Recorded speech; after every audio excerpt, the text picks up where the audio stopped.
we know how good that feels. We know that we can find God's love, God's wisdom, God's way in the Bible, in the teachings of Jesus our Christ. We know that we can see God's way and God's love in the lives of those who have discovered just how much they need our God. And then there are the rest of us. The symptoms that accompany thirst for God are the same symptoms we experience when we are dehydrated. Life begins to give us a headache, or it gives us a pain in parts a bit lower. Come on, that's funny. We become increasingly tired. We become irritable. We lose the ability to think clearly and function smoothly. And eventually, if we're without God long enough, parts of us begin to die inside because we are so overwhelmingly thirsty for God. My guess is there have been times in our life when we have all been just that thirsty for God. And there's been somebody or something that has gotten our attention and reminded us that when life is that painful, when we are that tired, when we are that discouraged, when we are that lost, there is a place to come where we can experience God and be surrounded by God's people. Well, some of us, I suspect we all know someone who is thirsty for God. We all know someone who constantly complains about how painful their life is. We all know someone who's physically, emotionally, and spiritually tired. We all know someone who is always irritated by life. People who can't find their way forward. People who chase after the latest thing, hoping against hope that this time they'll be satisfied. We all know perfectly healthy people who seem less than alive, a little bit less alive every single time we see them.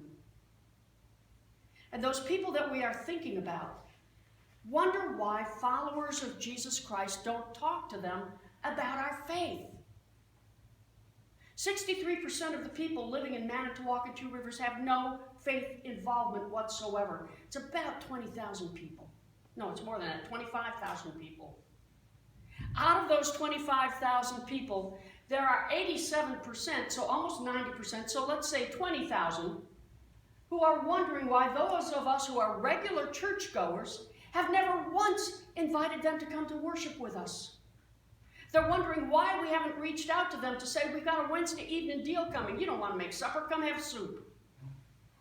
They're wondering why, when we're talking to them and they're telling us about their problems, we've never once said, we'll pray for you. We've never once said, why don't you come talk to our pastor with me? We've never once invited them to come to worship saying that this is where we find comfort.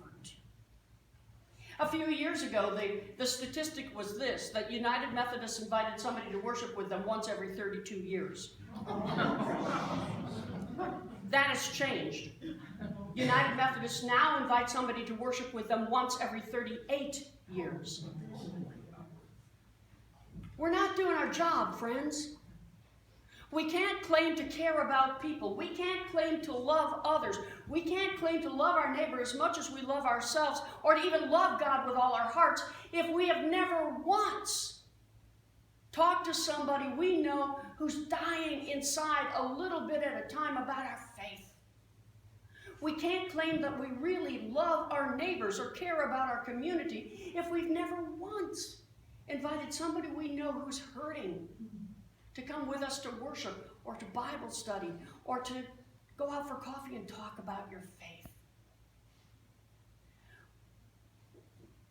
Most of the first-time guests join us at Lakeshore because we invite them. The statistics that we have say that the vast majority of first-time guests come because of a personal invitation.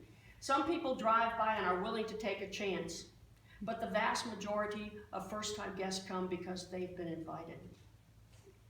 Let's look around in the next few weeks. Let's look at our neighbors. Let's listen to our coworkers. Let's hear the voices of those who are thirsty for God.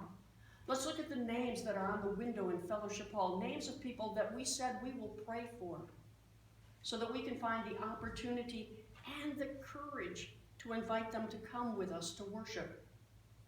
Let's hear the voices of those who are so thirsty for God that they're dying inside, and invite them to join us as we come to soak up Jesus' love and God's wisdom and a way of life that always leads us toward hope. People throughout all time have set aside places for worship. People today aren't any different. We are all still thirsty for God. So let's invite somebody to join us for a real adult beverage. Jesus, our Christ, the living water. Amen. Amen.